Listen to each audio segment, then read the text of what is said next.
समाचार सुरेन्द्रनगरથી સુરેન્દ્રનગરના થાનમાં ભારતીય જનતા પાર્ટીના મહિલા કાર્યકરે રાજીનામું આપ્યું છે। જિલ્લા મહિલા મોરચાના મંત્રી અને થાનગઢ નગરપાલિકાના પૂર્વ કારોબારી ચેરમેને આ રાજીનામું આપ્યું છે।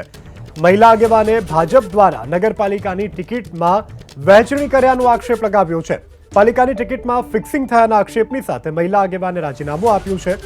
વર્ષાબેન નારાયણિયા નામના નગરપાલિકામાં ટિકિટ મળી બાદમાં રાજીનામું આપ્યાની ચર્ચા હાલ ચાલી રહી છે।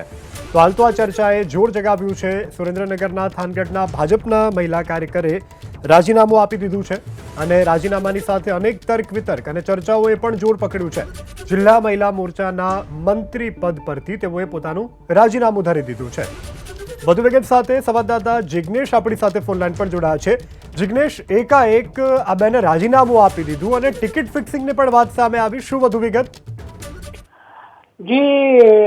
જે આ મહિલા કાર્યકર છે ભાજપના, છેલ્લા 25 વર્ષથી ભાજપ સાથે સંકળાયેલા છે, નગરપાલિકામાં પૂર્વ કારોબારી ચેરમેન પણ રહી ચૂકેલા છે, ત્યારે પહેલેથી ટિકિટ ફિક્સ થઈ ગઈ છે, તમારે ફોર્મ ભરવાની જરૂર નથી, તેવી બધી બાબતો તેમના સમક્ષ આવી હતી અને જેને લઈ તેઓ ઉગ્ર થયા હતા અને થોડીક પહેલા થાનમાં જ્યારે ટિકિટની વહેંચણી થતી હતી તે દરમિયાન ફોર્મ ભરવામાં આવ્યું હતું ત્યારે તેમને ફોર્મ ભરવા માટે પણ અટકાવવામાં આવ્યા હતા, જે બાબતને લઈને મનદુખ થયું હતું અને તેના કારણે તેમણે જિલ્લા પ્રમુખને હાલ રાજીનામું ધર્યું છે।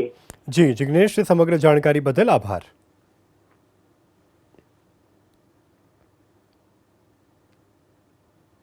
મને મારા પક્ષ પ્રત્યે કોઈ વાંધો નથી, હું બીજેપીમાં છું, રહીશ અને રહેવાની। મને મોદી સાથે કાંઈ વાંધો નથી, મોદી સાહેબ તો મારા હૃદયમાં વાંધો, બરાબર, પણ અહીંયા સામાજિક મુદ્દે મને વાંધો છે। સામાજિક જે લોકો અગાઉથી ટિકિટ ફિક્સ કરી નાખે છે એમાં મારો પ્રોબ્લેમ છે। મેં ટિકિટ માંગી, બરાબર, પહેલાં ટર્મમાં હું હતી કારોબારી ચેરમેન અને મેં કામે કર્યા ને હજી કરીશ। બીજી ટર્મમાં ઇન્ટરવ્યૂ મારે કાંઈ કર્યું જ નથી અને મને ટિકિટ આપી નહીં, બીજાને રિન્યૂ કર્યા। એટલે હું મોદી સાહેબને એ કહેવા માગું છું કે સાહેબ તમે આવા નાના નાના ગામમાં પણ ધ્યાન રાખો।